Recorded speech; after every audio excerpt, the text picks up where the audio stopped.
Welcome to the Encore Audio Archives YouTube channel. I'm Taper Dave, and this is my channel. I've uploaded hundreds of talks here that I've recorded at meetings in West LA, and I've also recorded conventions starting in 2013. I've got a bunch of those up. And Walt and Mary Murray, the original owners of Encore Audio Archives, started the company in the 80s, and Walt recorded Joe and Charlie's and a bunch of stuff down in Vista, California. My sobriety date is June 20th of 1994. I hope you find something you like, so please like and subscribe to my channel and comment down below. If you want to hear something that I don't have or that you don't see, I'll see that I get it. Anyways, take care and have a great day if you want to. Good afternoon, fellow alcoholics and friends. My name is Alabam Carrothers, and I'm a grateful, happy alcoholic. I'm glad to be here, but I say that everywhere I go. I'm just glad to be alive. I'm glad to be sober. I'm glad to know where I am. And then when I get home, I'm going to be glad to know where I've been. And that's the switch for a drunk like me. Sorry to interrupt your viewing. Taper Dave here. Just wanted to take a second to ask you to like and subscribe to my channel. Let me know if you like what you're listening. I've got some very good talks here, and this one's a great one. Just curious, do you think this is better than Zoom? Tell me what you think. I want to welcome the people that raise their hands as newcomers. You're most welcome. This program works. It's worked for me ever since I quit drinking. I came to Alcoholics Anonymous over a year before I quit drinking. I liked it all right, except the part about not drinking. And I had a love affair with alcohol. This love affair was to last for 23 years. You know, when I started at 16, that was just puppy love. I played with it, you know, and showed off with it and impressed my peers that I could drink more than they could. And then I became very serious about it. And then it went in the chronic stages and then in the acute stages. But I remained true to it. I didn't even cheat with pills and those funny cigarettes or anything. If you got a good love affair going, you don't cheat. And it jilted me. It jilted me. But I was so sick by that time, I didn't know I'd been jilted. It kept telling me it was going to take me where it used to, and it was going to do for me what it used to do for me. And you know, I'd been sober a long time before I realized that alcohol can't talk. I carried on long conversations with it. And then, worse still, I thought that a nice lady like me would not have some of the thoughts that I had. And I blamed it on the alcohol. And then I realized, as I'd been sober a little bit longer, alcohol can't think. And that came as a shock to me. And I thought I was smart. You know, high IQ and all of it, I thought. And then, as I'd been sober a little bit longer, I had blamed everything that I did that was not up to my standards on the alcohol. All of my actions. And then I had to realize that I was responsible for everything that I had ever done, that alcohol can't act. And I had to, that was, my prop was gone. It was the only thing that made me feel like a decent human being. If I hadn't been drunk, I wouldn't have done it. Alcohol gave me the transportation, apparently, to do what I wanted to do. You know, I don't like to admit that. And I had to become responsible for everything that I had done. And I'm responsible for everything I do today. I can do anything I want to today if I'm willing to pay the price. But there are some things that make me so uncomfortable the price is too high, and I don't do them. I used to try to live by moral standards. Now, it seems to me that I live by what would make me uncomfortable. And I know when I lay my head down on that pillow, I know what's making me uncomfortable today. And if the price is too high, I stop it. But because I don't want to pay the price of drinking again. I loved Charlie's talk. I just loved it. I thought he was great. But unlike him, I was raised in a family of 7. And you learn from day one, I think, that you got to share it all. And so I wasn't raised in a selfish manner. I knew I wasn't the son of the universe. I was loved. There was plenty of love in the family. I had a black mammy that took over when Mother had another baby. And I had 4 grandparents alive and lots of aunts and uncles.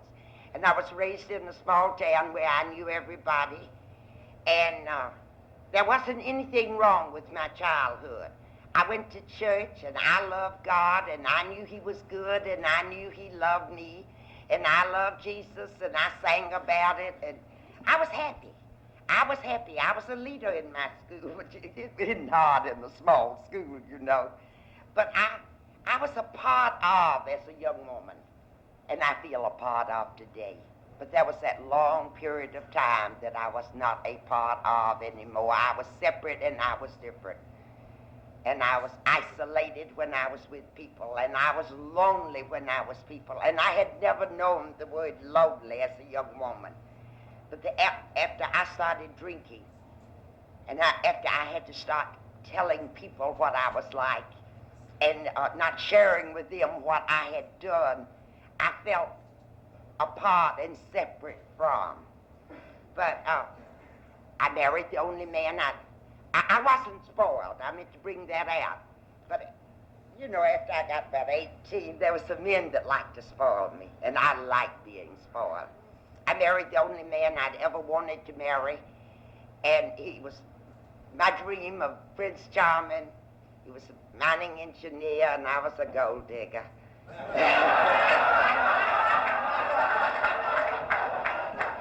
But he had all the other requirements, too.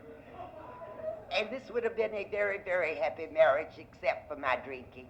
And it was. There were parts of it that were happy. There are no parts except the last year or so of my drinking that there wasn't something good in the life.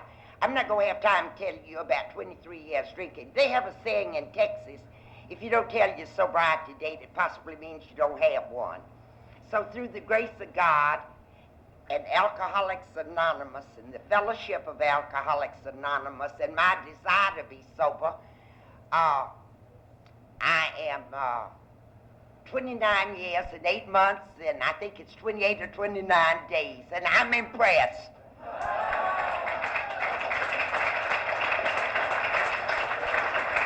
I'm impressed what God can do for me that I couldn't do for myself through you people in Alcoholics Anonymous. So when I speak of God or Alcoholics Anonymous, they're synonymous with me because I lost contact with God. It wasn't that he wasn't always there, but I didn't want to talk to him about what I was doing. I was just in hopes he wasn't looking, you know. And I was just in hopes he wasn't. I had a lot of willpower. People, you know, always ask us why we don't use our willpower. I used it to drink on top of antabuse 5 times. I had that kind of willpower. I used it to travel with. I got from one place to another. I don't know why I traveled, because it was the same story, second verse, just a different hotel, a different hospital, and a different city. This is towards the end. I didn't always have to be hospitalized. But I got on drugs that I couldn't get off of, even when I wanted to. In fact, this started, you know, about 8 years before I quit drinking. I'd known that I was an alcoholic since I was 28 years of age because I read the Saturday Evening Post article. I was so certain that I could be identified by everybody that read it that I tore it up in small shreds and I burned it.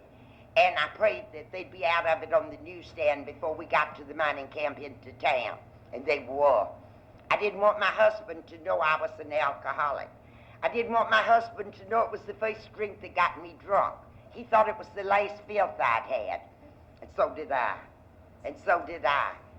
I didn't know that when I took that drink was going to take a drink, and then that drink was going to take a drink, and then the drink was going to take me. I got drunk at the most inappropriate times. It seemed like that if everybody else was drunk, I knew how to behave. And I had been company hostess in the mining company And I'd made a good hostess because I liked people. I didn't like them after I didn't like me, though, you understand. But I liked people when I was young, and I knew how to entertain because my mother and father were gracious, hospitable people.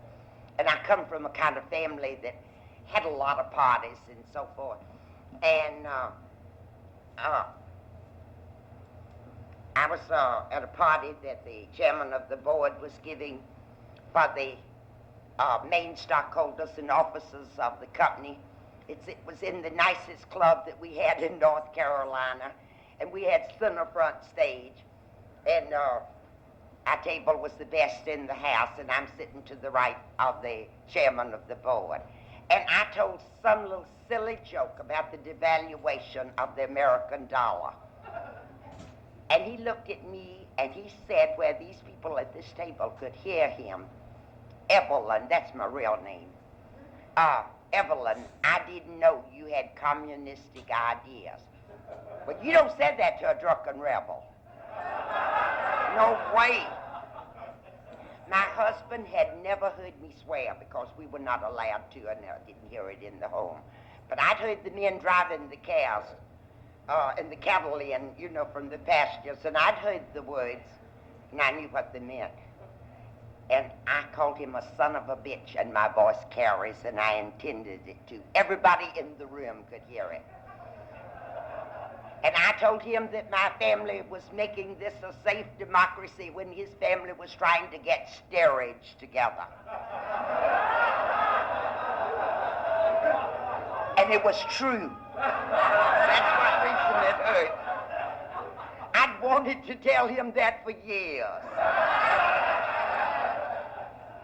And my husband told me that I called him everything but a Christian and a sharecropper.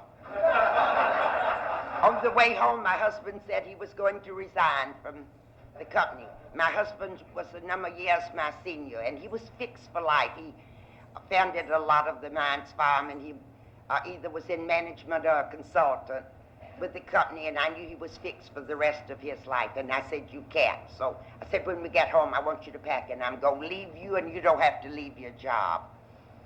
And you know, when a man has worked himself up to the point that my husband does and was known in the mining field, the word would get around fast not to employ him because of his wife. I had seen other people that my husband had to fire because of the wife's conduct, you know, and the man couldn't do his job properly because of the worry. And he insisted that I shouldn't. But you know, when you get an idea when you're drunk, you're going to carry it through as long as you can crawl. And so I had him pull out the steamer truck, and I called myself packing, but what I was actually doing, I was wadding my clothes and trying to put them in the steamer trunk. But the only problem was, as I would lean over to put them in, I'd fall in with them. And finally, I looked up, and I saw him laughing, and I started laughing. I said, George, you're going to have to leave me. I'm too drunk to pack.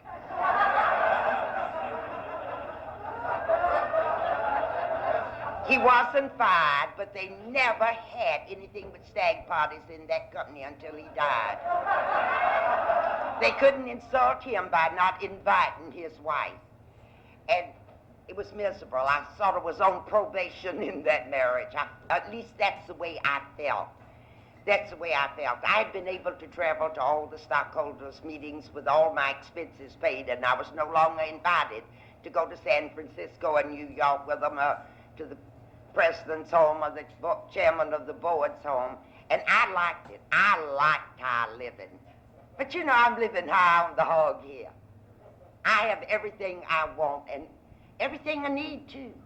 Everything if I stop worrying about tomorrow, I might not have everything I need.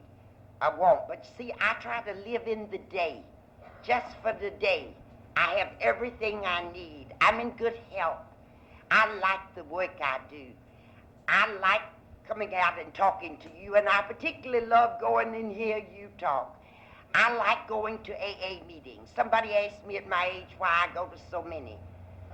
I'm greedy. I don't want you to have something and find something in a meeting, and if I missed it, I wouldn't know it. You know, I want everything. But that's the way I drank. I don't see why I don't attend meetings like I drank. I was a daily drinker and a periodic drunk. Sometimes I could carry a lot of whiskey, just depending on whether anybody crossed me about anything.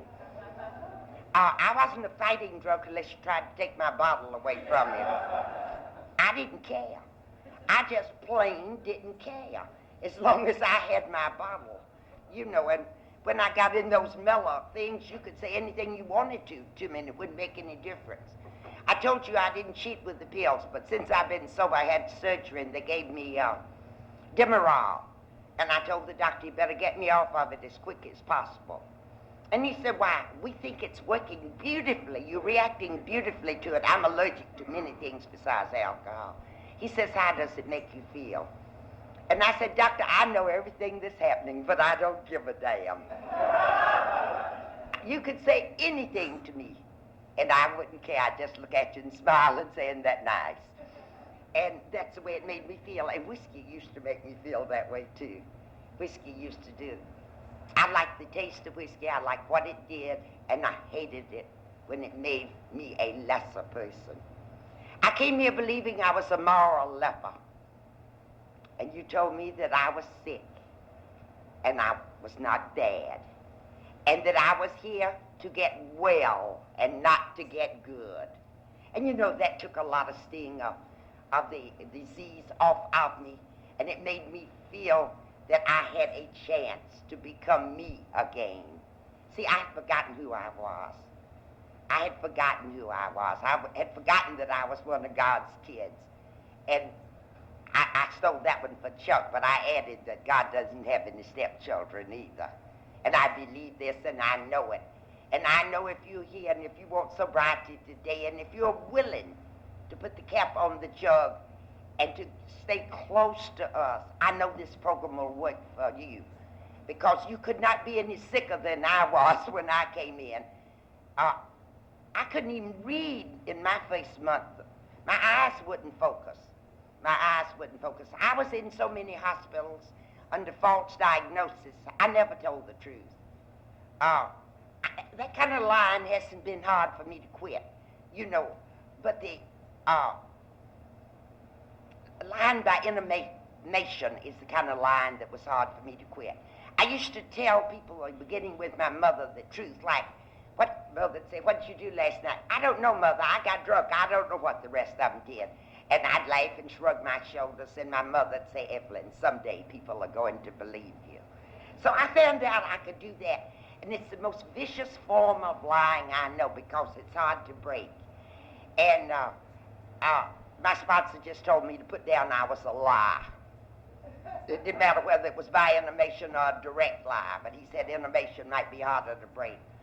My sponsor practically took my inventory from me. I was incapable. He said, put down your thief. I said, I don't know what to write.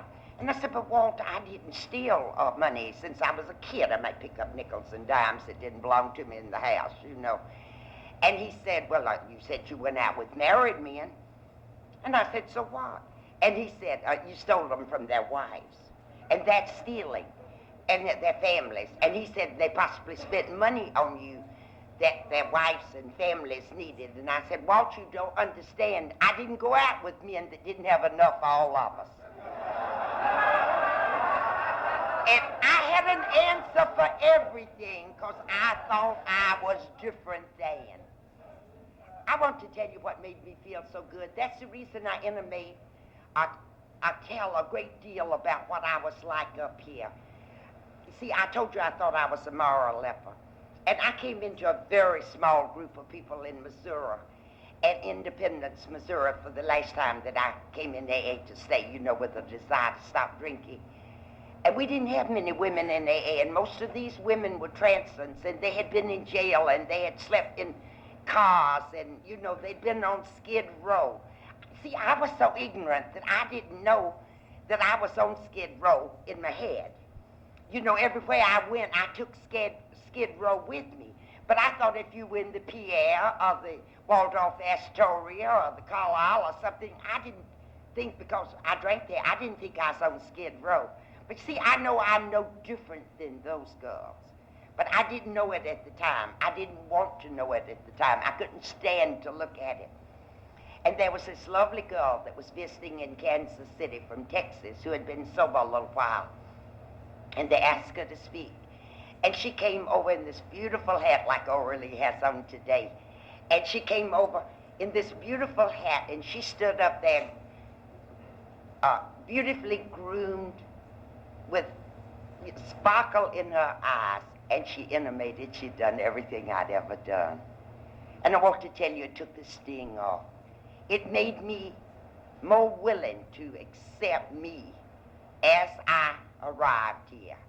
And I'd like to tell you now, if there was time would permit, and it was in good taste, I'd be glad to share everything I've ever done and thought in my life, because I've forgiven me. I've forgiven me.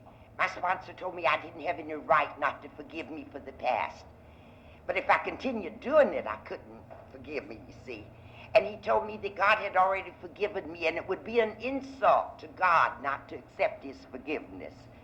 But he told me that if I was to forgive me and accept God's forgiveness, that I was going to have to forgive everybody that I thought unintentionally or intentionally had ever harmed me. That it was a three-way street. And I'm so grateful he told me that. And I said, I'm willing to. I'm willing to. And you know, in taking an inventory, there wasn't that many people that ever intentionally or unintentionally harmed me.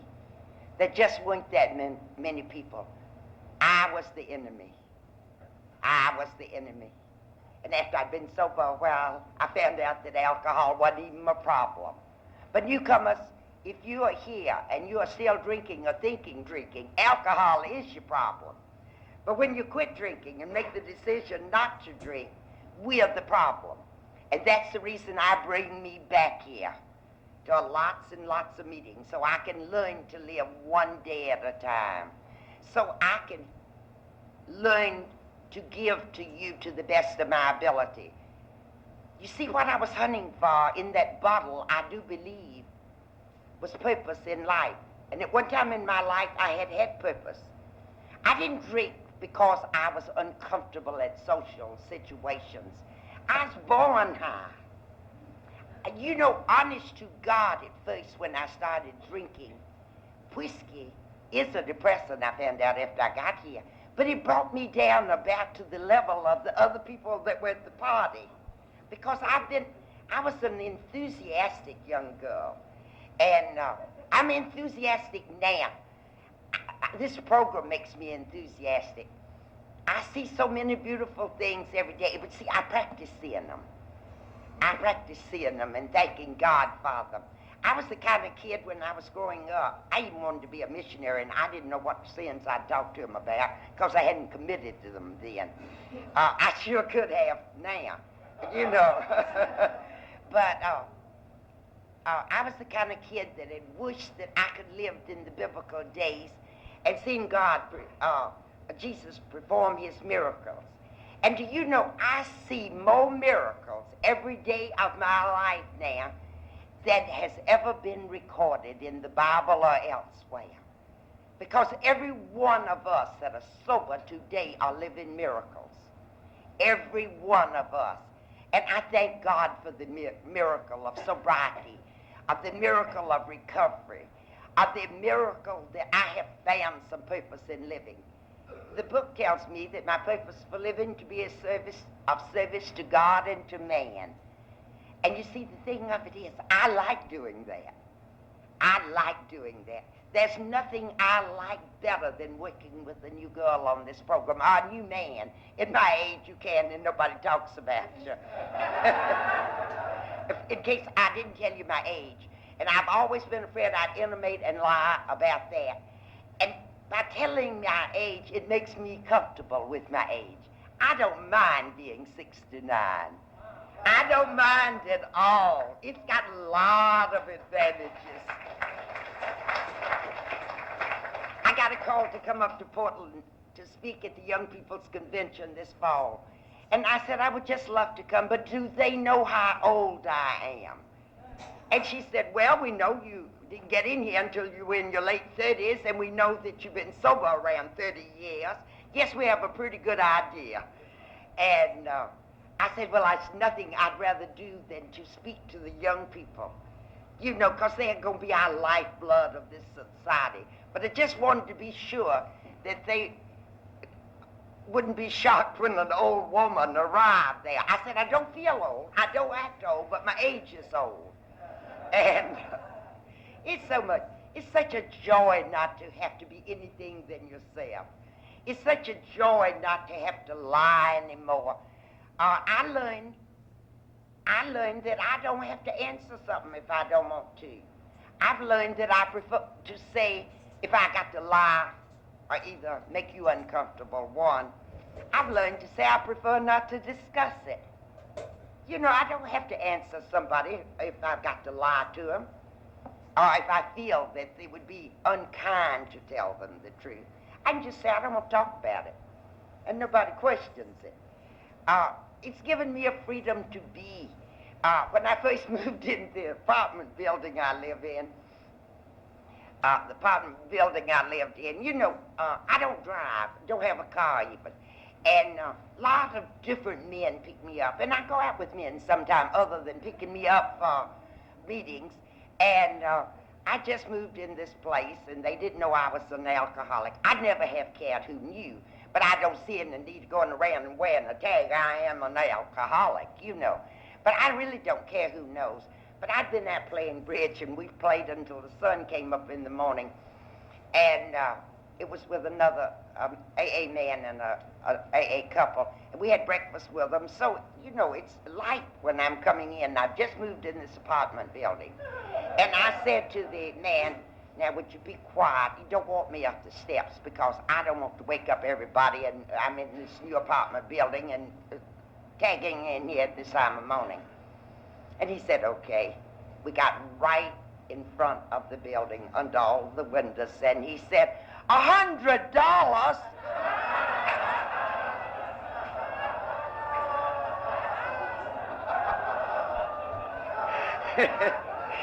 So I decided that it didn't make any difference any longer.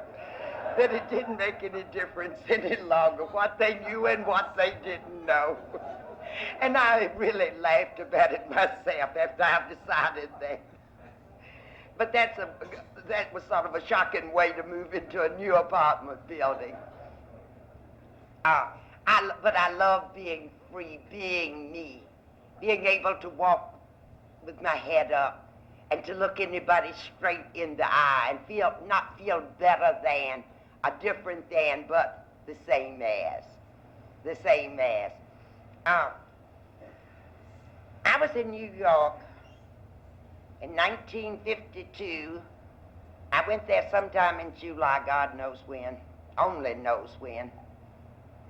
I went back there because there was a man that thought he wanted to marry me.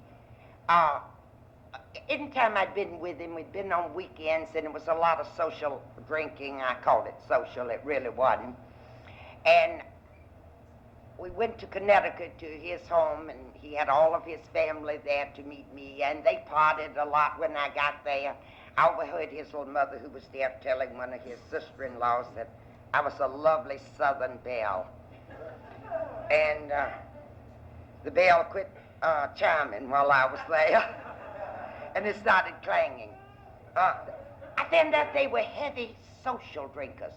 See, they were celebrating my arrival, and I had given out of what I took to drink between drinks. You know, I couldn't pack but so much. And they all went off visiting neighbors that they had there in the Connecticut hills. And they left Carla and I at home, and we'd been listening to a ball game, and I'm dying. I haven't had a drink since about 7 o'clock in the morning, you know, up in my bedroom. And I'm just dying for a drink. And when the game's over, I said, Carl, let's have a drink, trying to smile. And he looked at his watch, and he said it was too early. And besides, we didn't want to drink alone. And I thought, the hell we don't. And I don't mind whether he takes one with me. I want a drink. And I couldn't believe what I was hearing. And I decided, I really don't know anything about this man. I really don't know a thing about him, except that he has a good job. He's an executive with a very fine company, and I thought a good, strong man might make me not drink so much. But I'd had a good, strong man, and I became a drunk. You understand? I didn't realize that no human power could fix it, but God could and would if so. But anyhow, I talked to him about what he liked at the theater, what he liked to read, what his real purpose in life was besides working and making money. And we talked for quite a little while, as long as I could stand it. I'm getting edgy. I realized we didn't have anything in common but baseball, and I knew the season was too short. So I just called a cab and went back 13 miles about each way and got me a bottle and brought it to the kitchen to open it. His mother and all of them had returned by then. His mother was back in the kitchen. And do you know Carl took that bottle away from me? I told you that I wasn't a fighter. I was always in a good mood if you just left my bottle alone. I picked it up and I aimed it at his head. But he, across the rim, but he was agile and quick and tall, and he just pulled the chair up like this and protected himself. It busted the chair. And I did this in front of his dear little mother. I left. That's when the bell started clanging. I left without being asked to. I used to be driven into New York. It's a nightmare. I was in hospitals there. I almost left New York to fly to Florida to marry a man whose name I couldn't remember. Oh my God, there was only one person that I remember where I met him, but I couldn't remember who he introduced us. I called Alabama to find out where some relatives were, but I couldn't call this woman and ask me what the man's name was that I was going to marry. And do you know, she died, she was an elderly woman, before I could ask her who he was. I actually have looked, after things got kind of tough for me financially, and I've looked for him, you know, in jails and in penitentiaries that I've spoken in, and at AA meetings, and, you know, international meetings. That man must have been in the mafia, because I never saw anybody carry money like he did. You know, did you tell half-truths when you were drinking? When I told my sponsor about this incident, I told my sponsor that this man offered me the biggest roll of bills I'd ever seen in my life, and that's still true, to go out and buy a trousseau in New York, you know, for the marriage. And I pulled myself up with all the dignity I could muster with a hangover and explained to him that ladies did not accept money from gentlemen to buy clothing before they were married to them. What I didn't tell my sponsor, and what I chose not to remember for a long time after I'd been sober, was that I pulled myself up out of his hotel bed to explain that to him. But how else could I feel better than if I didn't just forget it, you know? And God, so I didn't like going back to my sponsor, but I had to. That doesn't bother me at all now, because he wasn't the only one. Thank God I had blackouts. Thank God I had blackouts. I have never had total recall yet. And I am so grateful to God. I have told him if it was somebody I needed to make amends to, I'd be willing to recall it. But please let it happen slowly. I have recalled all I care to recall as of this moment. But I'll tell you, when the recall time comes in, is when I'm hearing another girl's fifth step, or hearing some of you speak from the podium, and I think, oh my God, I left that out. You know, and I was going to speak at a spiritual meeting, and I was dressed in this beautiful gown, and I forgot. I was in Mexico, and I was standing at the window looking out at the blue ocean, and I recalled a drunken scene on the Atlantic coast.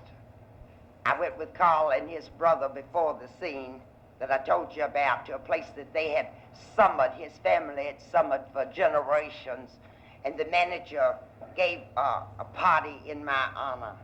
And I had on this lovely Southern Belle type dress, and I was head of the party for a while until I went out in the ocean and tried to swim to a rock in the lovely evening gown, and somebody in danger of their life coming after me.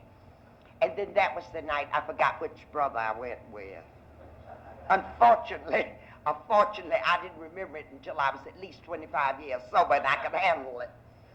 You know, those are things that ladies don't do. And I thought I was a lady. You know, I don't care whether people think I'm a lady now or not. I know who I am. I'm Alabam Carrothers, a sober woman that lives with some dignity and that knows who I am. And you see, it doesn't matter what I'm called now, because I know. I like people's approval. I like to be liked. But you know, I don't compromise myself to be liked, because I have to stick to the values that I have. And I don't ask you to live by my values. You might get drunk if you did, but I live by your own values, you know. And I think that all of us, after we get sober, we know whether we are comfortable in what we are doing or not. Well, anyhow, my brothers found me in New York. They found me with a doctor in the hotel room and a nurse in there, and they asked them would they please put me on a plane and ship me back to Missouri.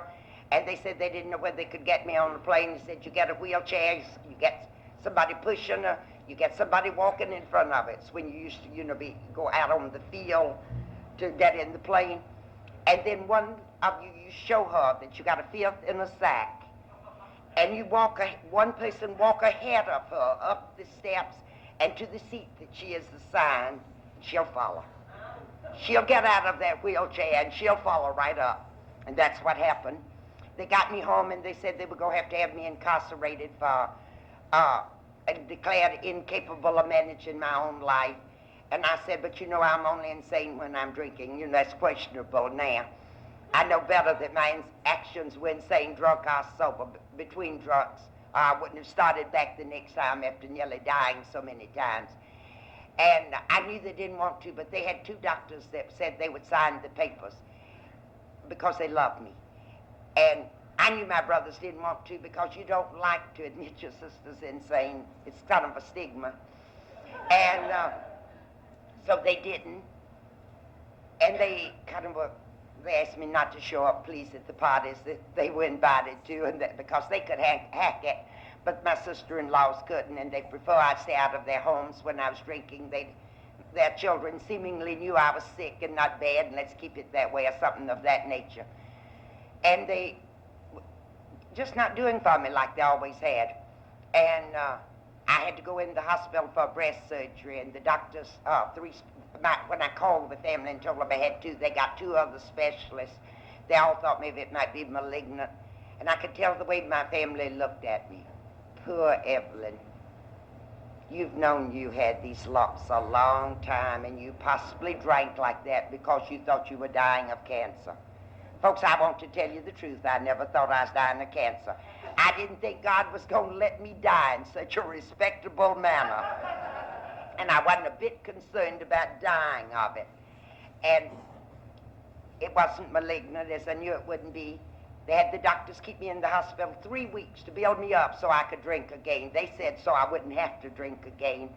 And it was while I was there that my brother Dan came one day, and he said he had been talking by phone with all of the immediate family, and that he had come on their behalf to apologize for keeping me alive when apparently I didn't want to live. That they had come to the conclusion that every adult had the right to live or die, and they were going to give me mine back. And that if I wanted to live, it meant not drinking. He had talked to the doctors that I could live if I didn't drink. And they'd go to any lengths to help me as long as I didn't drink. But if I wanted to die, they weren't going to die with me, and they wasn't going to make it any easier for me to die. He says, I've talked to the police and asked them not to go after your whiskey anymore, to arrest you as a common drunk. And don't you waste your nickel calling me, because I'm not going to bail you out. And he said, you know, they've been protected. The police have protected you in this town because they know us well, you know. And he said, but I asked them not to, that they were doing you a grave injustice. And he left crying. And he told me later that he thought he was saying goodbye forever to me. I made a decision. I never promised anybody but me and God, as I understand him, that I wouldn't take another drink. And I made a decision that I wouldn't. And I think you know what happened. By midnight, I'm getting drunk. I've been to AA at North Hollywood, and that's my home group, and I think it's the finest in the world. I hope you feel that way about yours.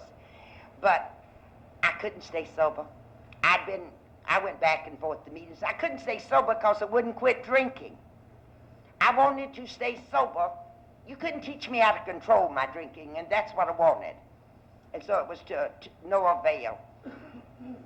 I got drunk. I didn't call anybody. I already had a sponsor in this town of Sedalia, Missouri, but a woman finally called me after a certain number of days of drinking, I don't know how long, and she said, I'm coming over. And she came over, and she begged me to go home with her, and I went home with her, and she called people from AA, and they came and helped take care of me. And I don't remember a word they said, but I remember how they looked, and I wanted what they had. I knew that I had had the same look in my face, and I couldn't even remember what you called it. I now know that what it is called is serenity, purpose in living, human dignity. And these are the things that I had lost, that I had once had in my life. I told my sponsor the next day that I wanted to get sober, but I was afraid I was going to die this time, that I had drunk an awful lot. They counted the bottles, and they figured it was near 2/5 a day. And they tried to get me in the local hospitals, and they wouldn't take me because I'd caused a lot of trouble in them before, pulling IVs out of the arms and the feet and so forth. You know those kind of things we do when we're drunk. And they drove me in a snowstorm. There were no cop cars. There were no places for a woman to get sober in. And they drove me to a little place in Independence, Missouri, and took me upstairs, back of a club room like this. And they had bedrooms in there. And it wasn't a hospital, loosely called that. It was where AA members cared enough to detoxify their brothers and not sisters until I came. I was the only woman in it. I'd never been in a place like this. They told me before I went that I hadn't. There were no carpets on the floor, and there were no drapes at the windows. But I found it beautiful because, again, I met people like you that came to help. And I thought I was getting well, and I was so grateful to God. And then I went insane. And this insanity was caused by toxic poisoning from drinking too much too fast, malnutrition, starving amid plenty, and a soul sickness that I must never forget that I had. And for 5 days and nights, I fluctuated from sanity to insanity. They called in a doctor who was to treat over 5,000 alcoholics before he died, that knew more about it. The doctors were making it worse than the Independence. He said I should be in a regular hospital, but they had put me in restraints. He couldn't take me to his hospital without it. And he told them it was dangerous to stay with me, and Walt said, Doctor, I've been exactly where she was you remember when I was trying to beat my brains out in a jail cell, and you and some men took me to your basement and took care of me. If you'll medically take care of her, he lived in Kansas City, Kansas. If you'll medically take care of her, I'll do the rest. I'll stay with her because I'm not afraid of her. And he said, Walt, with the adrenaline pumping as it is, she could kill a man twice her size if she goes totally insane, and she may. And Walt said, I'll take my chances. And for 5 days and nights, this wonderful man stayed there. He asked me if I could remember that he loved me like a brother. And I said, I understand perfectly. And he stayed with me 5 days and nights as I was fluctuating from sanity to insanity. And finally, on the 5th day, he told me the prognosis, that the doctor, that they had gone as far as to get a cell to put me in, a padded cell. And that the doctor said that he had done everything that he could. And he said, Alabam, medical science doesn't know anything else to do, and I've done everything I know to do. But he said there's something left that maybe would help, but you'd have to do it. And I said, what's that, Walt? He said, well, you know the prayer I've been praying, and you know in our book, beginning with Dr. Bob's story and on through in the first edition of the book, every one of them prayed with their clients, you know, the people that they tried to sponsor.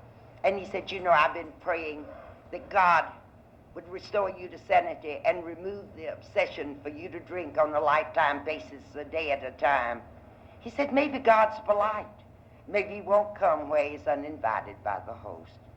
And he said, Alabam, could you ask God to restore you to sanity and remove the obsession for you to drink on a lifetime basis, a day at a time?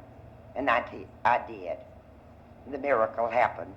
In the dirty bathroom that 12 men and I were using to get sober in with the door ajar. Remember, I was so insane. I heard God say to me that I could be sober and I could be sane on a lifetime basis, a day at a time. I knew very shortly thereafter what I heard was just a playback of what Walt had been praying all this time. But see, that wasn't even the miracle. That wasn't even the miracle.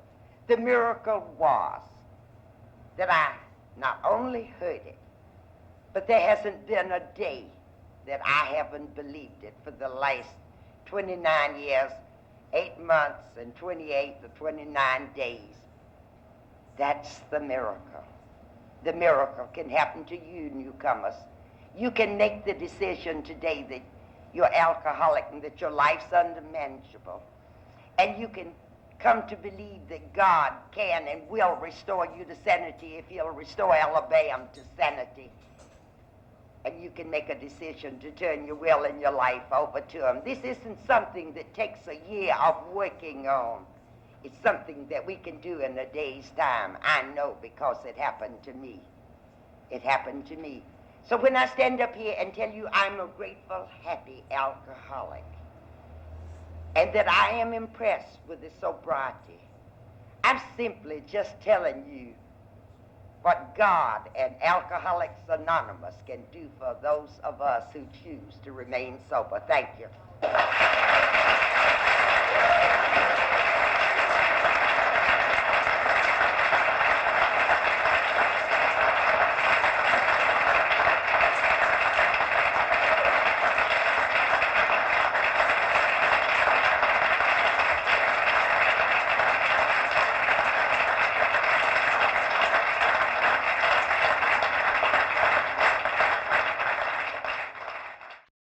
I think we got a great talk going on here. Thanks for watching the channel. Taper Dave here. Just curious, do you think this is better than Zoom? Okay, this is how I prepare my drone for launching. I like to do it inside the cab of my truck so I'm not standing outside in the weather.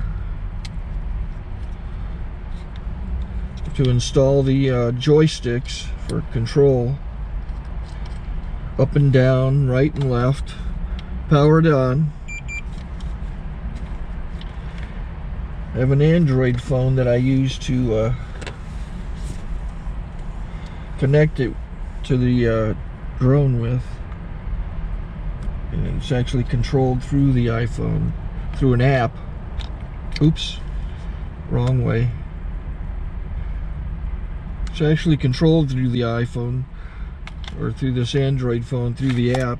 It's actually controlled through the Android phone, through an app, and you connect it through this short connection right here.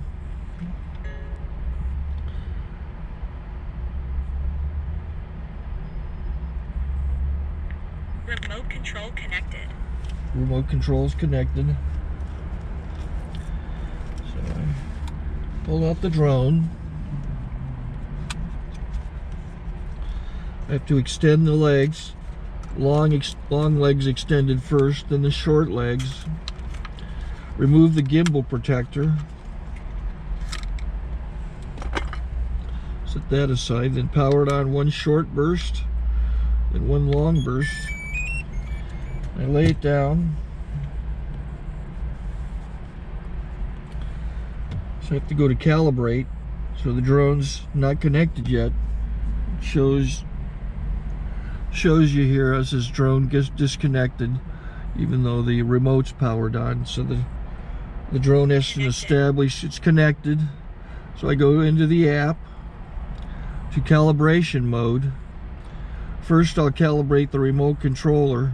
Start calibration.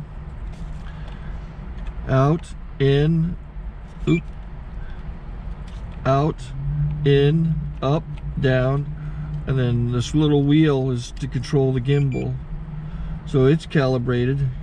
Go to gimbal calibration, start calibration, and then it calibrates the gimbal. I don't know if that shows up. The gimbal's moving all over the place. Changes, you can see it on the video. And I'm calibrated to take off. It's acquired 7 satellites at the moment. There are 26 satellites up in the sky, which it has to acquire before you can take off. So it's connected. It's got enough satellites. This is white.